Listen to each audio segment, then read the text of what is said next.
one or another country, or that she might have been an assassin. Kind of ID card, not even her passport. And that's very rare because I don't think he could have done that if this was a spur of the moment. I think this story is so weird.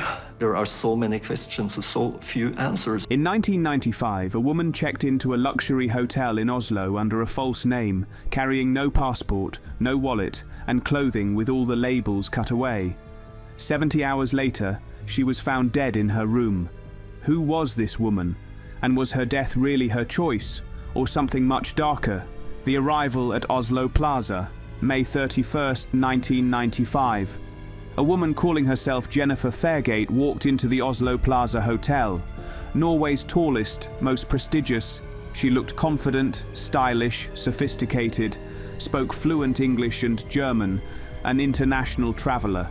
The name was an alias, misspelled twice as Fairgate, the Belgian address false. A companion named Lois was supposed to join her, but he never appeared. The hotel, unusually lax, didn't ask for ID or payment. This fueled suspicion. Was her presence expected, or was her check-in not ordinary? A strange and inconspicuous stay. Room 2805 was Jennifer's sanctuary. Her behaviour revealed little. For 3 days she kept to herself, ordered only soft drinks and minibar snacks, minimal interaction with staff. Nothing suggested turmoil or distress. This makes her death haunting. Key card records show sporadic movement. In after check-in, again past midnight, then June 1st morning. Maids found the room empty later that day. By June 2nd, she extended her stay. No credit card, no ID. 2 international calls attempted to Belgium, to Serrain and Gras-Olone, neither connected. That evening, she tipped generously for room service, a 50 kroner note for a modest order. Her final confirmed action, acknowledging a TV message from the hotel. A strange, silent response. No clue about her intentions. The gunshot behind the door. On June 3rd, after multiple unanswered hotel messages, security was sent to room 2805. When a guard knocked, a shot rang out from within. Startled, he left to fetch the head of security instead of acting immediately. 15 minutes later, they returned to find the door double-locked from inside. No forced entry was visible, and both key cards remained inside the room. What they discovered has confounded investigators for decades. Jennifer Fairgate lying lifeless on the bed, a 9mm Browning pistol in her hand, a single fatal gunshot wound to the forehead. The crime scene. The scene suggested suicide. Jennifer lay on her back, dressed in black silk tap pants, a long blouse, stockings, Italian shoes. On her wrist, a Citizen Aqualand diving watch, military grade, a gold ring on her hand. Next to her body, ammunition, 7 bullets in the pistol magazine, 25 more in her attaché case. The Browning's serial number was partially removed, untraceable. But anomalies complicated the picture. No gunshot residue on her hands, despite the weapon gripped tightly in her right hand, thumb on the trigger. No blood, no singeing, no defensive wounds, no evidence she fired the pistol. More curious, 2 shots, one killed her. The other pierced a pillow embedding into the floor. The pillow was then flipped, placed under her head.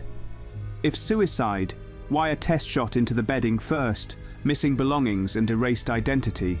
Investigators combed the room, disturbing absences. Jennifer had no passport, no wallet, no toiletries, no change of clothes. Nearly all clothing labels cut away, except one blazer label. Her suitcase held only bras, tights, tops, oddly incomplete for an international traveller.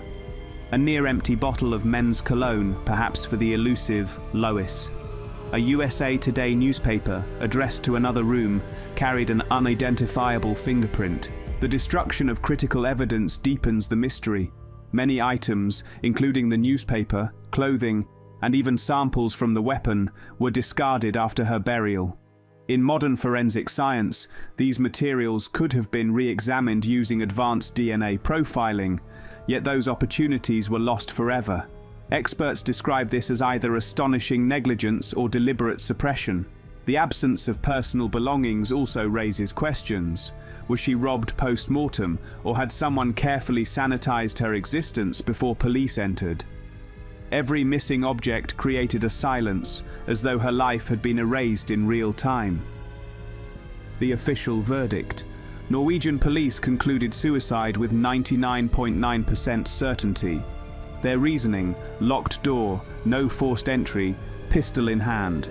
The theory: she traveled to Oslo under an alias, intending to end her life quietly, erasing her identity. Ammunition abundance was dismissed, missing gunshot residue downplayed. But this conclusion fails crucial inconsistencies. No biological traces on her hands, mutilated serial number on the weapon, destruction of much evidence after her burial. These raise doubts. Even the guard's 15-minute delay was criticized as irregular and suspicious. The espionage hypothesis. Perhaps the most enduring theory: Jennifer Fairgate was a spy. Her alias, missing ID, cut labels, tactical wristwatch, fluent languages, all fit an intelligence operative. Espionage remained active in the 1990s Europe. Cold War shadows still lingering. Former Norwegian intelligence officer Ola Kaldager noted her behavior was consistent with tradecraft, techniques spies use to obscure identity and origin. More context strengthens this theory. The 1990s saw heightened intelligence activity in Scandinavia, with Norway serving as a listening post between NATO and the remnants of the Eastern Bloc. The Browning pistol with a filed serial number was typical of weapons circulated through black markets linked to intelligence networks.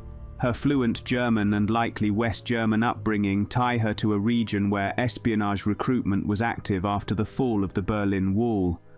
Even the delayed security response, the 15 minutes before re-entering her room, feeds suspicions that someone may have intervened during that window.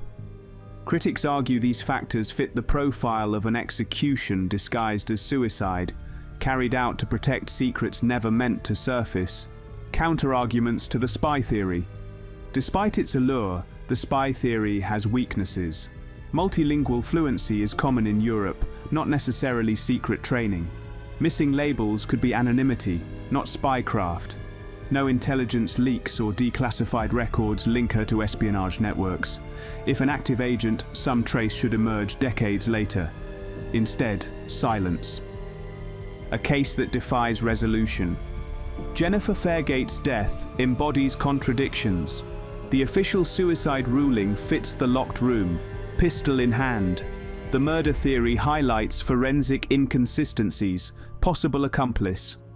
The espionage angle draws from circumstantial clues, painting her as more than an anonymous traveler. Each theory falters, leaving only unanswered questions. This tension has kept the case alive for nearly 3 decades. On one side, the lack of gunshot residue, the mutilated weapon serial number, and the missing personal belongings all challenge the notion of a straightforward suicide.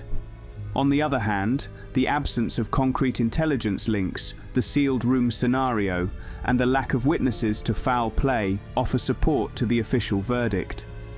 Even modern isotope and DNA testing, while suggesting her German origins, has not solved the riddle. What remains is a story caught between science and speculation, fact and myth. Who was she calling in Belgium? Why did the calls fail? Why no gunshot residue if she pulled the trigger? Where did Lois disappear to? Was he even real? Why destroy evidence that could identify her? Jennifer Fairgate remains one of Europe's most haunting mysteries. A woman who arrived at a luxury hotel under a false name, lived quietly for 70 hours, died violently, her identity erased. Troubled individual? Victim of foul play? Operative silenced in the shadows? The truth remains locked away, as tightly sealed as room 2805 that June night. If you found this investigation fascinating, don't forget to like this video, subscribe to the channel, and hit the bell so you never miss our next deep dive into history's darkest mysteries.